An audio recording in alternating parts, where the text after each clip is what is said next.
प्रीतमपुर गांव के लोग बड़े ही सीधे थे। वहां किसी को कुछ भी कहा जाता तो वो उसे सच समझ लेते थे। उसी गांव में रमाकांत अपनी माँ, बीवी और बहन के साथ रहा करता था। ऐसे ही एक दिन रमाकांत अपनी बीवी से कहता है, मुझे पता चला है कि ये च्यवनप्राश खाने के बहुत फायदे हैं। शरीर को बहुत फायदा मिलता है। मैं सोच रहा हूँ, अब सर्दी आ रही है तो क्या मैं ले आऊं च्यवनप्राश? आपकी जैसी मर्जी हो। अगर आपको लगता है ये अच्छा है तो ले आइए, लेकिन ये हमारे गांव में मिलेगा या नहीं? अरे क्यों नहीं मिलेगा? वैसे भी अब हमारा गांव बहुत आगे बढ़ चुका है। सब सामान बहुत ही आसानी से मिल जाता है यहाँ पर अब। हाँ, ये बात तो मैं मानती हूँ। हमारा गांव अब किसी शहर से कम नहीं है। ठीक है, फिर आप ऐसा कीजिए, माँ से पूछ लीजिए उनको खाना है या नहीं। क्या हुआ? क्या पूछना है मुझसे? बताओ, मैं आ गई। क्या बात है? मैं सोच रहा हूँ, क्यों ना हम भी च्यवनप्राश खाना शुरू कर दें, ताकि घर के सभी लोग ठीक रहें। अब तो मौसम भी बदल रहा है, कोई बीमार ना हो जाए, इसलिए च्यवनप्राश खाना बहुत फायदेमंद होता है। अरे लेकिन लेकर कहाँ से आएगा? और तुझे किसने कहा कि ये जो भी है वो खाने से शरीर की बीमारियां भाग जाती है? माँ, मैंने बहुत लोगों को खाते हुए देखा है। यहाँ तक तो हमारे रघुवीर चाचा को भी देखा है खाते हुए, और वही कह रहे थे बहुत फायदा है खाने का। ठीक है, फिर जो अच्छा लगे वही करो। वैसे भी मुझे नहीं खाना ये अनाप शनाप चीजें। तुम लोग खाओ और अपनी सेहत बनाओ। मैंने तो अपनी सेहत बहुत बहुत पहले से अच्छी से संभाल रखी है। क्या माँ, आप भी? आपको क्यों नहीं खाना? एक बार तो चक्कर देखिए, काश आपको अच्छा लगे। वैसे भी भैया बोल रहे हैं शरीर की बीमारियां दूर हो जाएंगी। तेरे भैया को और कोई काम नहीं है क्या? 10 दुनिया की बातें सुनते हैं और सब कुछ हम पर आजमाते हैं। ना बाबा ना, मुझे नहीं खाना। जब सब लोग खाएंगे और बोलेंगे कि अच्छा है, मैं तभी खाऊंगी। माँ जी, इन पर एक बार तो भरोसा रखो, ये हमारे साथ कभी बुरा नहीं कर सकते। पागल हो गई है क्या? मैंने ये कब कहा कि ये हमारे साथ बुरा करेगा? मुझे अपने बेटे पर पूरा भरोसा है, पर उस चीज पर नहीं जो ये लेकर आने वाला है। ठीक है, फिर आप मत खाना, हम लोग खा लेंगे। अगर आपको बाद में भरोसा हो जाता है तो आप भी खाना शुरू कर देना। रमाकांत की बात सुनकर जानकी मान जाती है और ऐसे ही कुछ दिन बीत जाते हैं। एक सुबह जब जानकी अपनी बेटी को च्यवनप्राश खाते हुए देखकर कहती है, क्यों रे रानू, कैसा लगता है ये खाने में? कोई स्वाद वगैरह है या नहीं? या बेस्वाद चीजें मुंह बना बना कर खा रही है? स्वाद तो भर भर कर है। एक स्वाद नहीं, बहुत चीजों का स्वाद है। लीजिए, खाइए ना आप भी। अरे नहीं नहीं, मुझे नहीं खाना ये सब। दूर रख मुझसे। और हाँ, मैं बाजार जा रही हूँ। कुछ चाहिए या नहीं तुझे? अगर कुछ चाहिए हो तो बता दियो। हाँ, च्यवनप्राश लेकर आना। वो क्या है ना, खत्म हो गया है और शायद भाभी को चाहिए हो। तेरी भाभी है कहाँ? दिख नहीं रही है। पता नहीं दिन भर कटोरी में लेकर क्या खाती रहती है। माँ, शायद भाभी सब्जी खाती होगी, उनको भूख लग जाती है। मैंने उनको हमेशा देखा है, वो कटोरी में लेकर सब्जी ही खाती है। ये क्या बात हुई? उसे कैसी सब्जियां खाने की आदत हो गई है? मैं उसे अभी सबक सिखाती हूँ। अरे माँ, आपको कहीं जाना था ना, तो जाइए ना। अब आप भी क्या भाभी के पीछे पड़ जाओगी क्या? आप भी जाइए, मैं भाभी को बता दूंगी। माँ जी, आप कहीं जा रही हो क्या? मैं भी चलूँ आपके साथ? अब तुझे क्या चाहिए बता मुझे, मैं खुद ला कर दूंगी। वो क्या है ना, हमारी चुगलखोर पड़ोसन के साथ जा रही हूँ। अगर उसने हमारे बीच की बातें सुन ली ना, तो पूरे मोहल्ले भर में हमारे घर की चर्चा करने लग जाएगी। हाँ, बिना बात के हमारे घर को प्रसिद्ध कर देगी। सभी के घर सुबह अखबार आता है, लेकिन ये ऐसी अखबार है जो शाम होते ही सबके घर पहुंच जाती है।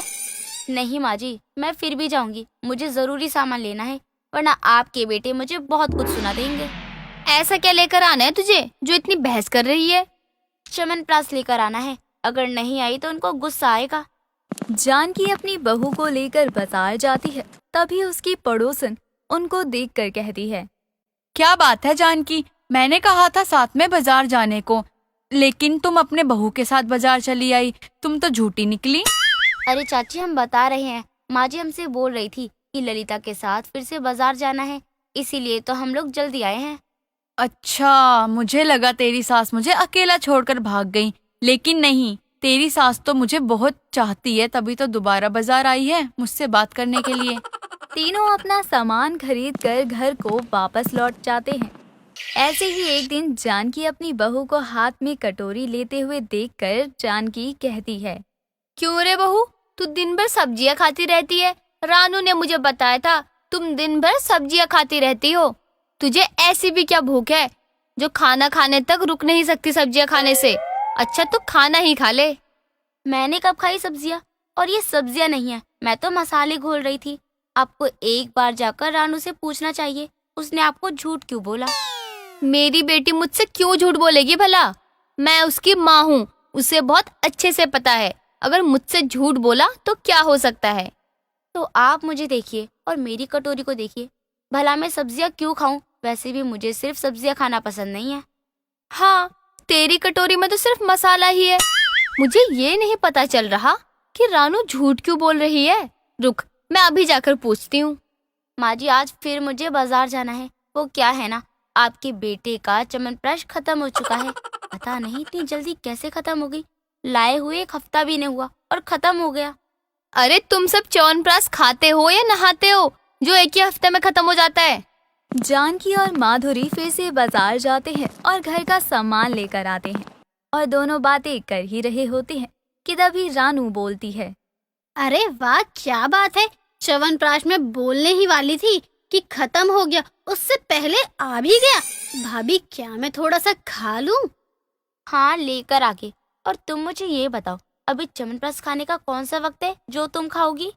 ओफो भाभी, कुछ खाने का भी कोई वक्त होता है क्या? जब भी मन हो तब खा लेना चाहिए, वक्त देखा नहीं करते।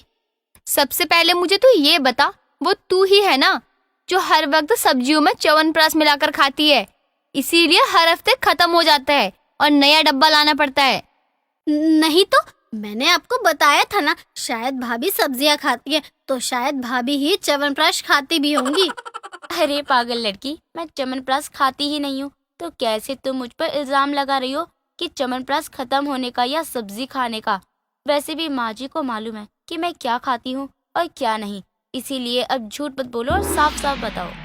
लो, कर लो बात। ये तो खाती ही नहीं है, फिर क्या ही फायदा इसे कुछ पूछने का।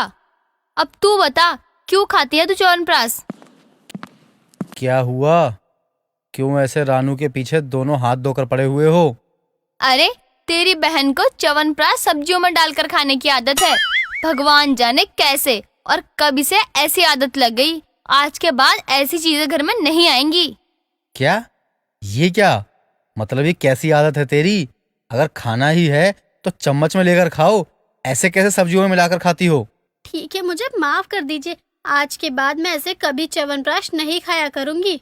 नहीं, मुझे तुम पर भरोसा नहीं है। आज के बाद घर पर ऐसा सामान आएगा ही नहीं जिसे खाकर तबीयत खराब हो जाए।